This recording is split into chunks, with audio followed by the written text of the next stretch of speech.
ITU Kurnool new city committee ఆధ్వర్యంలో all trade unions విస్తృత స్థాయి సమావేశము కర్షక భవనంలో సిఐటియు నగర అధ్యక్షులు ఆర్ నరసింహులు అధ్యక్షతన సమావేశం నిర్వహించారు.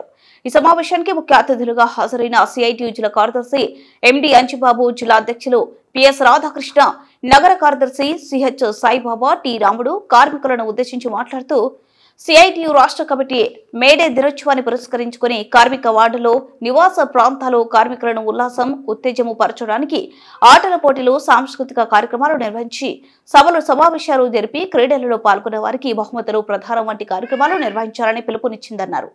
మే నెల 1వ తారీఖు నుండి 7వ తారీఖు వరకు కర్నూలు నగరంలో న్యూ సిటీ కమిటీ పరిధిలో 12 ప్రాంతాల్లో కార్మిక ఉత్సవాలు నిర్వహించాలని, మా ఇంటికి స్మార్ట్ మీటర్లు వద్దు, కరెంటు ఛార్జీలు తగ్గించాలని, స్టిక్కర్లను ప్రతి కార్మికుడు ఇంటికి వేసుకుని నిరసన తెలియజేయాలని రాష్ట్ర కమిటీ పిలుపు ఇచ్చిందన్నారు. కార్మికుల ఇంట్ల పక్కన ఉన్న ప్రజలను చైతన్యం చేసే వారి ఇళ్లు కూడా స్మార్ట్ మీటర్లు వద్దు అనే స్టిక్కర్లను వేసుకునే విధంగా చైతన్యం చేయాలన్నారు.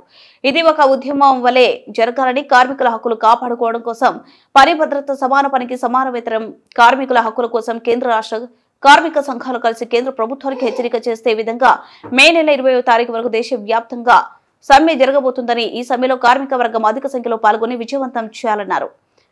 కార్యక్రమంలో సిఐటియు నగర నాయకులు K Prabhakar, SMD Mohammed Rafi, K Sudhakarappa, S Hussain Vali, trade unions నాయకులు మల్లికార్జున, విష్ణుమూర్తి, కోటేశ్వర్, గోవిందు, జమ్మన్న, సురేష్, దేవరాజు, మల్లి, నబీ మొదలగు వారు పాల్గొన్నారు.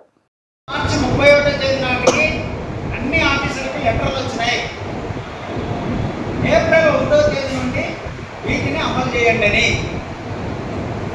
మన వాళ్ళు మార్చి 23వ తేదీ అనుకుంటే 25వ తేదీ ఢిల్లీలో పెద్ద సదస్సు పెట్టిన తర్వాత ప్రస్తుతానికి ఆగింది.